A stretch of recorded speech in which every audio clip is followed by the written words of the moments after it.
right? But then in the moments that you're going to dedicate to being fully present, you're fully present there, and it's putting the phone down, it's turning the TV off.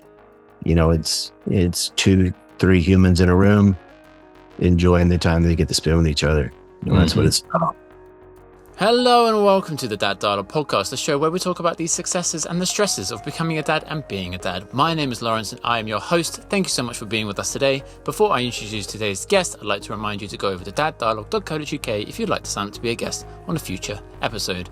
Now, joining me today is Brooks. Brooks is based in Nashville in the US. He is the father to 3 children, and sadly, his daughter is now no longer with us. She actually passed away. So during this conversation, we talk about the tragic loss of a child and the grieving process and what that looks like for Brooks, his family, and his 2 sons. He had an older son before his daughter was born and a younger son. So yeah, we talk about what that looked like, the impact that it's had, and then how he's been able to try to turn that around for some positivity, how he's been able to use that as a launch pad for becoming certified as a coach and helping people, helping other parents, helping men through that.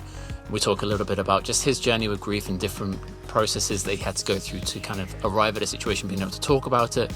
So yeah, it's a bit of a challenging episode, especially if this touches a nerve with you, if you've known someone that's maybe gone through a situation like this. I do just need to warn you up front that you might need to prepare yourself, but I really recommend listen on.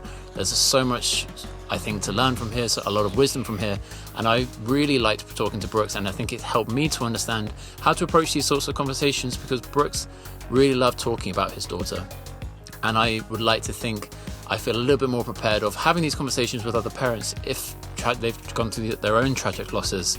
And I think, yeah, just coming around people and sharing with each other, sharing love is a really, really beneficial thing to do. Just a quick message before we get into it. We did have some technical issues. I have to give Brooks a massive, massive high five for being so patient with the technical issues we were having on my side.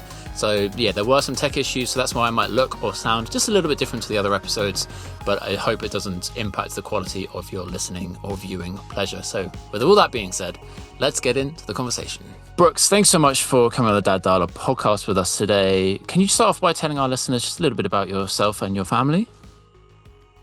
Yeah, absolutely. First off, thanks for having me on. I always appreciate getting the opportunity to, tell my story.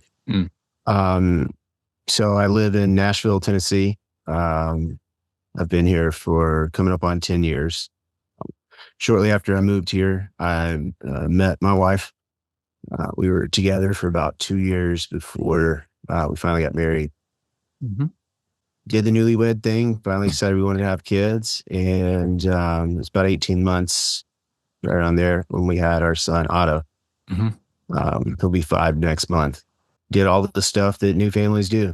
We're enjoying that. And then we decided we wanted to have another child. And that's when we found out we were pregnant shortly thereafter, and had my daughter, Evangeline, about 18 months after Otto was born. And, I remember it being exciting. I'm the second of 5 boys.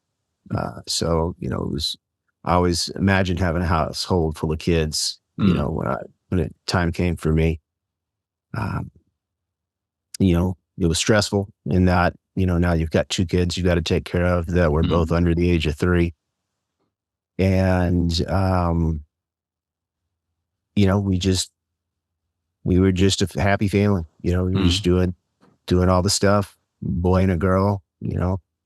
My wife was away on a work trip, and I was here with the kids. And the last day that she was supposed to return, when I got up that morning and went to get my daughter to give her milk, I found her. She was unresponsive. Wow. And it's a memory that I replay 3-4 times a day in my head. It's very, it's everything that you can imagine plus some. I've only recently gotten to a point where I can talk about it and kind of keep my closure. The last thing I remember was going upstairs with her milk. Her mother usually gave her milk in the mornings while I was getting ready. So that was my first time, having done it in a while, and I had done it 3, 4 days, and I turned her sound machine off. And when I would do that, and I'd walk in, and she'd already be standing up, just smiling, waiting for somebody. And right when I walked in, and the sound machine was off, she wasn't moving. And all your worst fears go through your head. And then as I walked over uh, and laid my hand on her, I could tell. So Wow. yeah.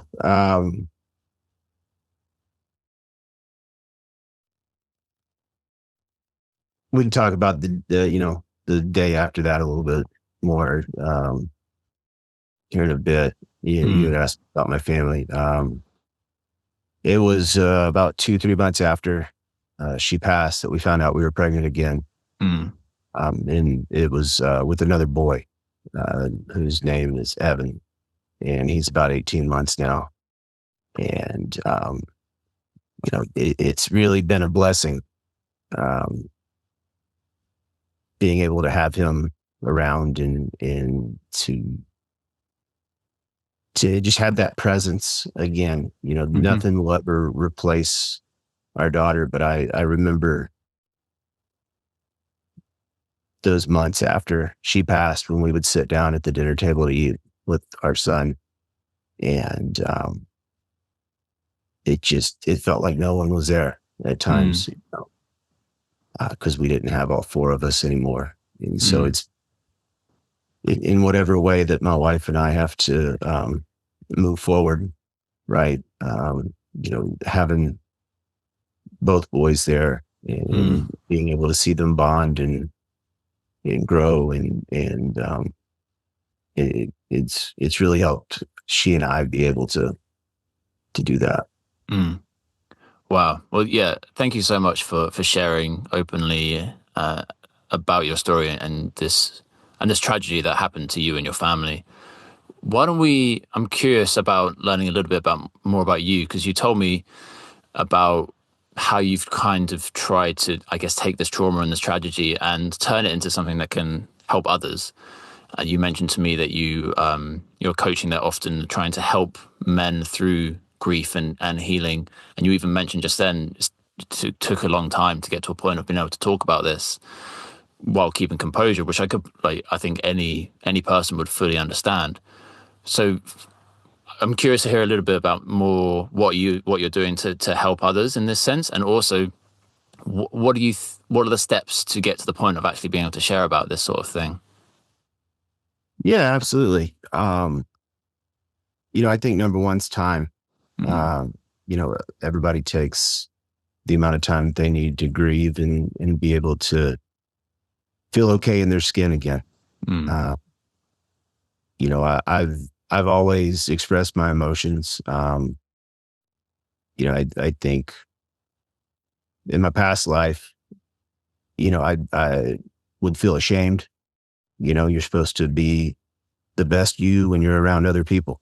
mm, And, this experience has shown me a lot of things. Number one, you never know what somebody's going through.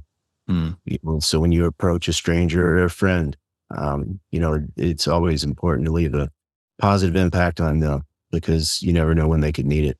mhm, I'd say about 5, 6 months in afterwards, where I said, I want to make sure inside of um, the impact I can have on my children, mm, um, my son, seeing his father have to live through adversity now, and then looking back on it, you know, what can I do to try um, and honor my daughter? mm, And so I started the process of getting certified to become a professional coach, um, with the hopes of using that towards life coaching and working with men to help process their grief going mm, through this situation or any other type of situation that is just difficult. I mean, as men, we're taught to be the providers. We're taught to be strong, and I think that's from what I see, that narrative shifting a little bit. I think men are a lot Mm, more accepting of sharing their emotions and mm, and being open about who they really are. But I do think for a lot of folks, it takes a trigger to get there. Right? mm, They've got to have something to be able to want to share that, and to for them to see that they're not that different. mm, Everybody's going through, a specific event. And so just because you're going through it and you feel like you've got to persevere, that's not always the case. mm. So what does that look like? Kind of, how long did it, first of all, how long did it take to become certified as a coach? And is that alongside doing like another professional line of work, or kind of what does your day to day look like in terms of how you kind of aim to help other men? Yeah. So throughout this process, I would still have my regular job. Um, so I was taking the additional coursework on the Mm, weekends or at night. There were several weekends where you had to dedicate towards in-person classwork, but the majority of it was kind of self-guided. mm, And one of the things that um, I really struggled with since my daughter's passing has been my ability to concentrate. mm, I'll get lost in a sentence, like I have so far on this call. Um, and so, it has taken a little bit longer for getting mm, certified. I think the actual coursework itself, they expect you to be done with within a year, somewhere around that. And, it's taken me about a year and a half.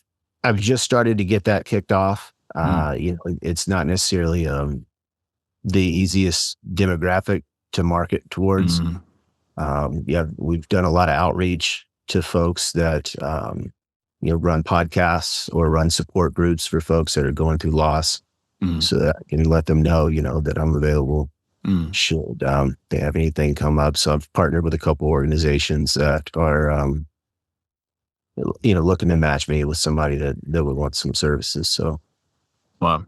Well, I have a couple of things to say about that. First of all, I think anyone who, irrespective of the kind of loss that you've experienced, I think any parent that's like, I want to do a course and then develop myself and work on things, I think everyone then struggles to kind of balance time perspectives. Like, I'm sure it's far easier for someone who doesn't have kids. So you have kids, a full-time job, and you've gone through this huge loss. I think something that is supposed to be 12 months being 18 months doesn't surprise me hugely. I think anyone would be in that situation.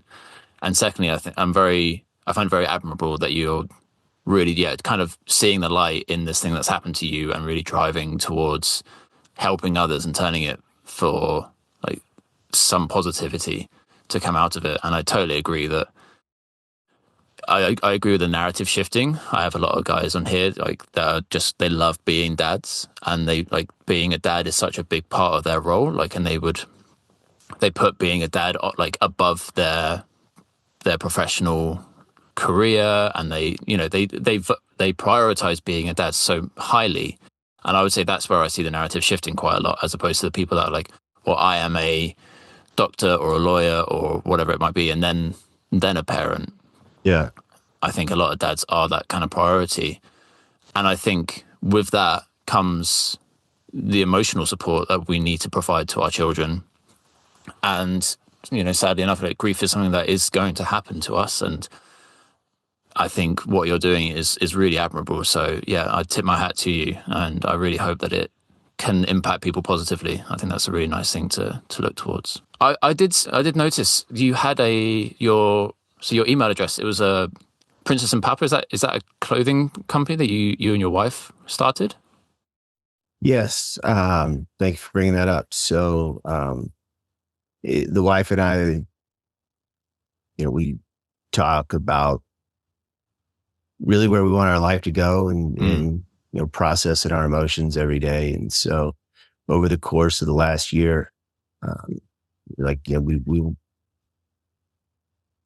it's just crushing to think about people forgetting our daughter.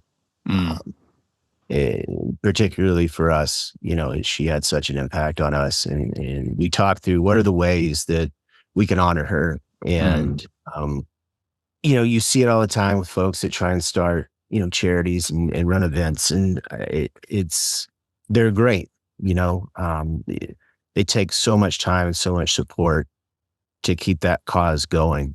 And, as we looked at what options were available for us, we decided to dedicate a clothing brand to her. And so the line is called Princess and Papa. You can find it at princessandpapa.com. And it specializes in matching apparel for fathers and daughters. So if you go online, you can find polo shirts for a father and a small child that match. And you can find a dress for a mom and a daughter that match. There's nothing that really made that connection. And so we said, hey, let's do it. Let's jump. Neither of us have a background in clothing. So it's been a learning lesson for both of us, but we dove in head first, and we had our soft launch right around Black Friday. And we recently have gotten all of our designs together for our hard launch. So we'll have 6 new designs dropping over the next 3 to 4 months. That's awesome. Yeah, that's really cool. And I think, I've definitely noticed I have 2 sons, so I noticed the kind of matching sets for guys and their kids, their sons. But yeah, I think that's a really nice thing to think about, is the men and the daughters. So yeah, really cool. And again, I think it's you and your wife putting your time and your effort into something that comes out of it, like a creative thing. You're making something new to kind of honor her. I think that's really cool. So I'll put links in the description if any listeners do want to go and check that out. So I wanted to jump over this. What you mentioned to me in the emails about changing priorities and perspective on parenting.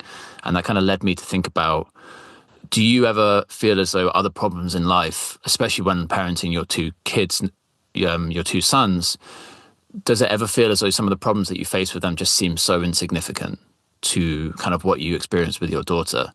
And do you feel as though that ends up resulting in positive outcomes or negative outcomes in terms of how you then continue to parent your sons in the best way?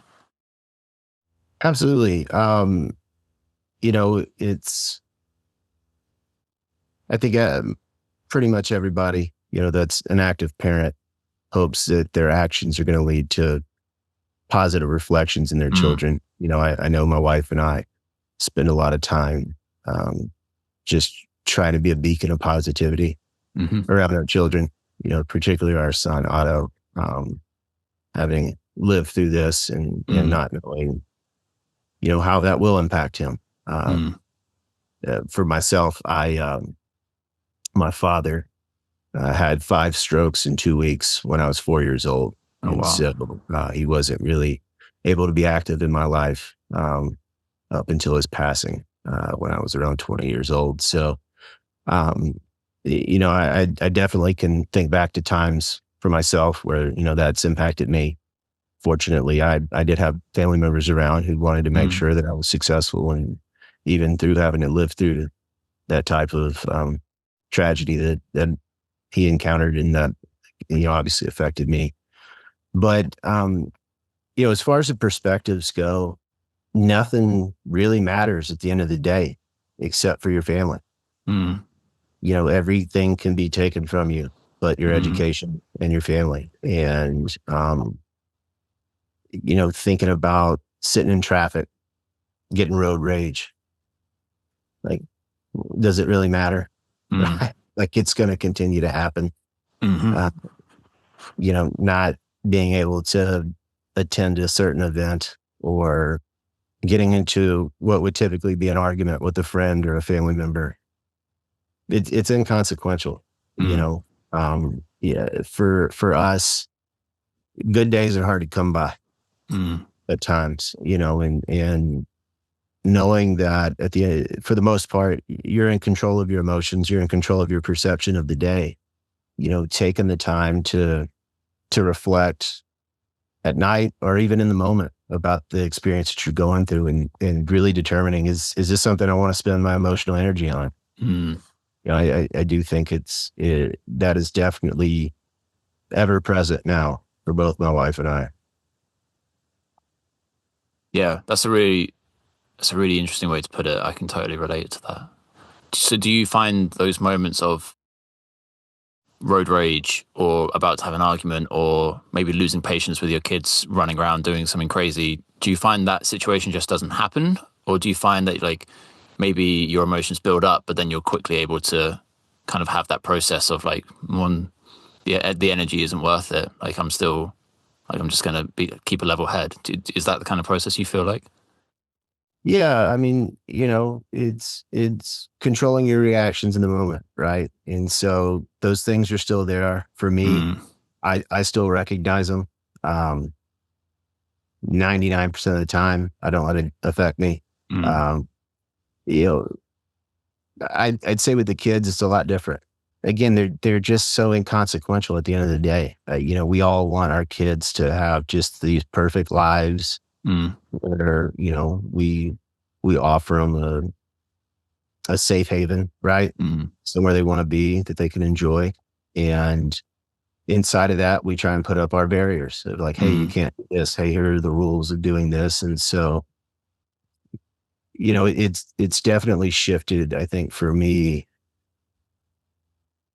how quickly or how tight those barriers are, I think would be a mm, good way to put it. You know, still, I'm still stern. I was raised in a stern household of saying, hey, this is the way it's going to be, and sometimes you got to have a little bit more tone in your voice to mm, make them perk up. But I, I make it a point when I'm interacting with my son to get the point across, but to try and end in a positive way, mm, or shift it to us mm, taking on something else that's not, a stress inducing environment or something that's going to be dangerous for him. mm. Yeah, that's a really good way to put it. And I think, yes, being stern and kind of like putting boundaries in place for kids is super important. But I often find myself coming away from interactions with my kids of just like regret of like, of just going too far. And I think it kind of comes to what you're saying, emotional energy. Is like I've used too much of my emotional energy on this situation when I should be the one to kind of like, to kind of bring it back down, to kind of keep a level head so that like the outcome from this interaction is positive as opposed to, them getting upset that their dad's got, you know, angry or Yeah. disappointed or whatever it might be. And I think that's definitely a trend from like other dads I've spoken to. And I think that comes back again to that narrative shift of what dads are trying to do and reflect within their children's lives. So yeah, I appreciate hearing your aspects on that. There was a question that I was curious about. I wonder if you've given this any thought or if it's come up before. But I'm curious, as you meet like new people, as your son goes to school and makes friends, or other family members other families come into your life. Do you guys ever think about how to kind of like reveal to them, or how the news would be broken to them about this situation? Like, do you ever feel the desire to keep your cards close, or are you completely open about it, or do you kind of meet somewhere in the middle? Yeah. Me personally, I'm very open about it. Right. You know, when somebody asks me how many kids I have, I always say three. Okay. Um, Given the environment, I'll either let it play out and they'll ask, hey, I see your two kids. Where's your other kid? Mm, Right. And then I'll answer it. Um, or if it's not that type of environment, I'll just be forthcoming about it. mm, For me, again, you do your best uh, to keep your emotions about you. You never know when you're just going to get hit with a wave hmm uh, of sadness. And I don't know, for me, if it's just uh, a defense mechanism, right? Just letting somebody know, hey, if you see me, get a little worked up, that's probably what it is, but don't mm, worry about it. Um, but then there's also, again, I'm very proud that I had Evangeline as my daughter, and mm, I miss her. And one of the things that I it gets said a lot. Um, and I think it's very unfortunate, particularly for folks that have to go through what my wife and I go through is, well, I didn't say anything because I didn't want to upset you. I didn't want to make you think about it. And buddy, there's no not thinking about it. It's ever present. Mm-hmm. And, it's been difficult. That's been one of the more difficult parts is, some of the folks that we interact with that have, distanced themselves from us, um, for whatever reason, if it's just a difficult scenario, they don't know how to interact with someone that's gone through this, they feel uncomfortable. I get it. I remember having friends that went through losses, parents, sisters, brothers, kids. I didn't know how to react either. Obviously now having gone through it, completely different perspective. But for anybody that's listening, you're not going to upset anybody. It's always there. So, Would you say in a general situation that you appreciate the opportunity to talk about her, because you even said you don't want people forgetting about her? Would you say that on an average interaction with someone else that you would like that opportunity to talk about your daughter? absolutely. And I would think most parents are like that. Obviously where they're at on their own journey with grief is going to dictate their reaction. There are some people that may cry about it, but they're not crying because somebody brought it up, right? It was already there. I can assure you that's an emotional buildup of that was there, and they just needed to get it out. But at the end of the day, those emotions are at some point are kind of what you got left, right? It shows that they were here. It shows that you love them, that you still love them, and it's one of the best ways to express it. No, I really appreciate hearing that, and I think that can maybe help listeners that are maybe in a similar situation or feeling uncomfortable around someone else in their life who may have gone through this loss. Because, yes, as you said, everyone is different and going through their own trauma and grief at different paces and different stages. But yeah, it's like you want to talk about her, you care about her, like you loved her, you still do love her, you want to share that. And I think most people would reflect that, wanting to talk about a loved one that they've lost. And I think I've always said, in the world that we live in, where like there's so much in this world that's trying to take our attention, whether it be, YouTube or Instagram or whatever it might be, the new fad, the new exercise. I've always just said, like, can we take a moment to just appreciate the people that are in front of us and appreciate the people that are around us, and like just be truthful and honest and vulnerable with each other? Because at the end of the day, like, what connection do you have to that YouTuber that has 10 million subscribers, or what connection do you have to the latest exercise guru on Instagram or whatever? Can we take that time to invest in people around us? So yeah, I really appreciate hearing from you on this perspective. I did want to kind of talk a little bit about, you mentioned to me the transcranial magnetic stimulation, and that was something that sounded really interesting and I have no idea about. So can you tell us a little bit about that, and also your advocacy for other self-care and mental health strategies? Yeah, absolutely.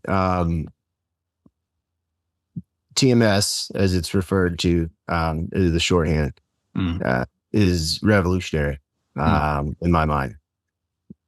The psychiatrists that I've been working with had me on certain medications, and they did what they could, but they also block out a lot of other aspects just with the chemical composition of each drug. And for me, I just got to a point where I was like, this is just not working, right? Like it's just masking the sadness. I'm not being able to process through my emotions. But I also recognized that I was in a hole, depression is very real. And I don't think people are educated enough to recognize when they're going through it. There's probably been several stints in my life where I probably was going through some type of depressive bout, and I just rode with it, and you deal with it however you want to. Some people go shopping, some people drink, Mm. you know. Yeah. But with this, one of the psychiatrists I was working with said, I really think you're a good candidate for this. And I had to fail 2 medications for insurance to pay for it. It's not necessarily the cheapest therapy, Right. but it will be covered by insurance. And so I got off the one I was on, started another medication. It didn't work. Was able to get approved for TMS. And so it is 36 treatments.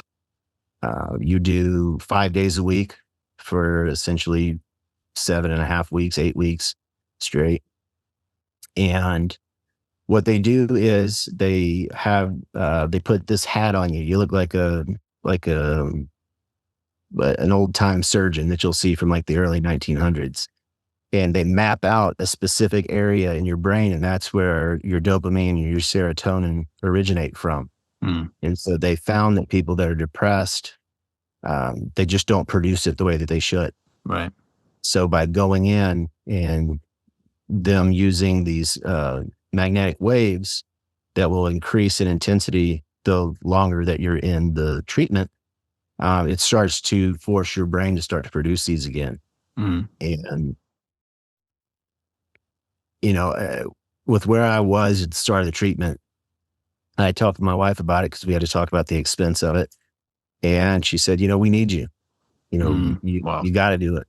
And I go in, is actually a funny story. The guy who owns the clinic, that's the doctor, was actually in town. He owns a couple dozen clinics.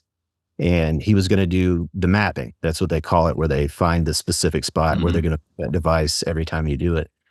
And so they said, hey, he can map you if you'd like. There will be another student in there, or another doctor that he's going to train that's in his practice. I'm like, okay, it'll be like 2 people in the room that are looking at me. There were like 9 people in there when I did it. And they're talking about like my physical presence, but not me as a person. Like, Yeah. oh yeah, the patient is here, and you'll notice right here on the patient, and I'm just kind of like, yeah, I I'm have a here. name. Yeah. And I've always been told I have a big head, and so the main doctor kept saying, yeah, you'll want to use this specific hat when you deal with a patient that has a large cranium. Specifically extra large craniums would use this right here. And Wow. yeah. So I'm just sitting there, and I keep laughing, and they're like, what's wrong with you? And I'm like, you wouldn't get it. Yep. But no, so they say it takes about 15 treatments before you notice a difference. I would say after about, I don't know, 7, 8 treatments, I was like, okay, it's not like taking a drug, right? Where you feel the effect, 30, 45 minutes later. But I just felt like when I was leaving, I just felt different. Like it was just, I was more present. And by the time I got through with it, I wanted to have conversations with people again. I've always been fairly chatty. I wanted to interact with my family. Just the things that I'd really lost the ability to find that joy in, it seemed like I could. And the way that I've described it to the folks that I've talked to about it was, if this is an average day, right? When you're going through depression, you're not starting here. You're down at the bottom. To even get to an average day is a really big deal, but it's very difficult. And what this specific treatment allowed for was that bar got raised. And for me, with the effect that the treatment had on me, I'm right there, if not higher than where I was before. And at least the ability to start the day and hope for a positive outcome, to expect good things to happen, even in the face of what I know I live through every day. Yeah. Wow. Yeah, that's really interesting. So definitely, if definitely something for people to be aware of, I think, and check out if they ever, have to go through similar processing for mental health issues. I've heard of like some of these treatments, but yeah, to hear a story, I think is really impactful. So I really appreciate you sharing.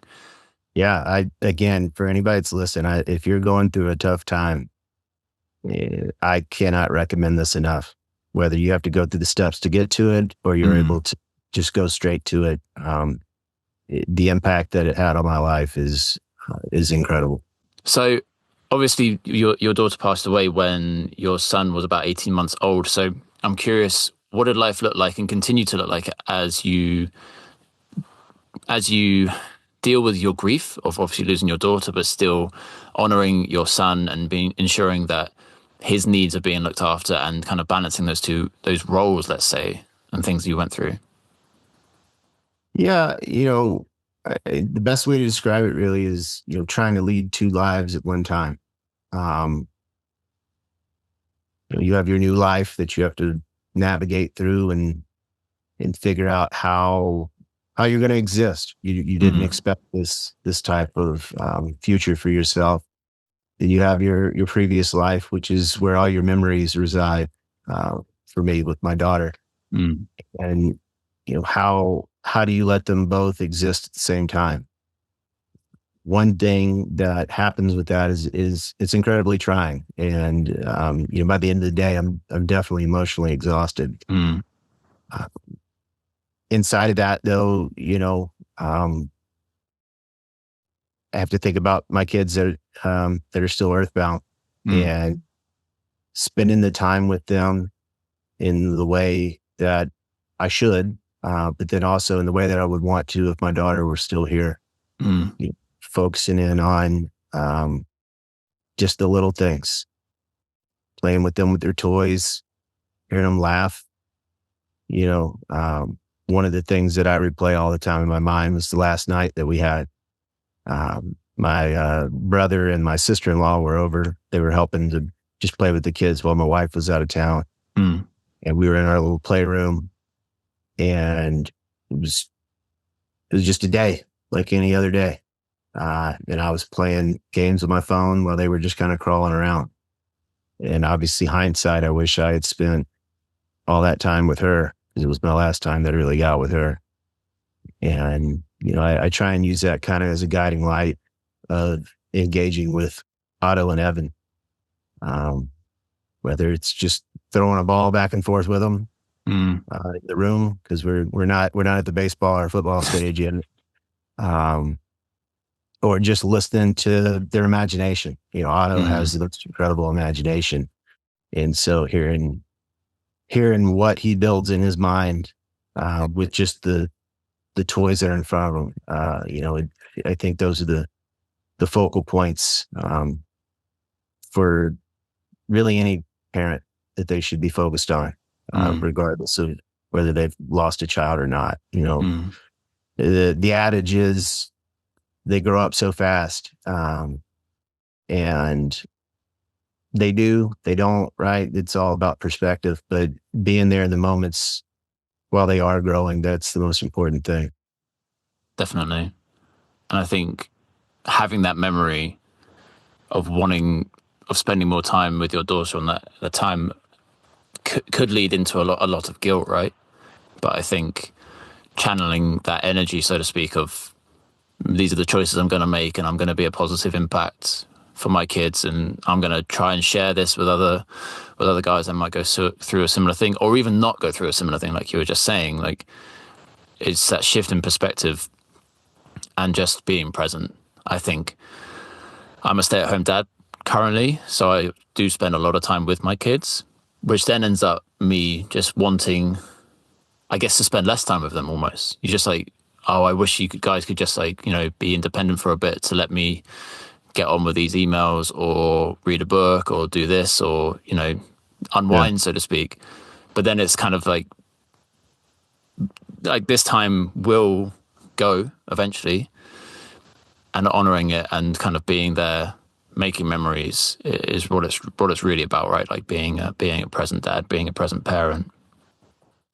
Well, and that's, you bring up a good point, right? You got to manage your time. You know, Mm. you need your time away, Mm. or your time where maybe you aren't as focused on that. You're there for safety reasons, right? But then in the moments that you know you're going to dedicate to being fully present, Mm. you know, you're fully present there, Mm. and it's putting the phone down, it's turning the TV off. You know, it's two, three humans in a room enjoying the time they get to spend with each other. You know, that's what Hmm. it's about. Definitely. Yeah, that's such a nice way to put it. So I really appreciate that. So the question I always like to wrap up interviews with is to take you back to before you became a dad for the very first time. So I guess about 5 years ago, before your son Otto was born. Do you think the Brooks from back then could have used a piece of information before welcoming his son, his firstborn, into the world? Oh yeah. Um, oh, what would that be? Well, as we just talked about, put the phone down. Mm. You know, recognize that that happens way more than you think it does. Um, but more importantly, um, it's another human. Mm. It's completely out of your control. You know, you do what you can to manage inside of a situation, and you appreciate that situation, and you just let the memories happen. Mm. But that everything is going to be this perfect storybook moment, and that your kid is any different than any other kid, right? Like Yeah. someday you're going to have a kid, and none of the mistakes that every other parent made is going to happen. It's Mm. just unrealistic. And so, you know, just if I could talk to him, even though he was already pretty level headed, I'd say, you know, don't let the OCD about perfection kick in. Mm. Enjoy the mistakes just as much as you enjoy the perfections. Mm. Yeah, that's a really nice way to put it. That's a really nice way to put it. Enjoy the mistakes. Well, Brooks, I really appreciate you taking the time and obviously opening up on this kind of difficult topic, but also just the joy that you found in parenting, I think really shines through with how you talk about your sons as well as your daughter. I've really loved kind of hearing from you today. So I really do appreciate you taking the time and joining us on the Dad Dialogue podcast. Absolutely. I really enjoyed doing it. And thank you for allowing me the time to share my story. And there we have another Dad Dialogue conversation. Of course, a massive, massive thank you goes out to Brooks for coming on the show and sharing his stories with us. And as I said, being so patient with the tech issues that we had. I was so appreciative of Brooks for signing up to show his interest, to share his story and open up in this way and be vulnerable. And I'm sure you could see it during the episode that there were some things we went through that clearly weren't easy for him to talk about. That definitely were a bit of a challenge at times, but you know, we stuck with it. And I think some of what Brooks shared was really, really impactful. And I think we got to different situations that, not necessarily trying to prepare anyone to go through a loss like this, we would never kind of frame it in that way or talk about that or wish it on anyone. But I think being able to have these conversations with other people that have gone through losses like this, of having some understanding of what they might be feeling, of what words we might be able to say, I think that is a benefit. So yeah, I'm really appreciative to Brooks for taking the time and talking to us. All of the links to find out Brooks, we spoke about his clothing line, Princess and Papa. Links to that will be in the description, and go and learn about more. I'll put any links to check him out as well up there as well. So do go follow him, check him out if you would like. And yeah, really appreciative of Brooks for coming on the show with us. Thank you so much for listening to the Dad Dialogue podcast today. I hope you have an amazing day, and I hope to talk to you again soon. Goodbye.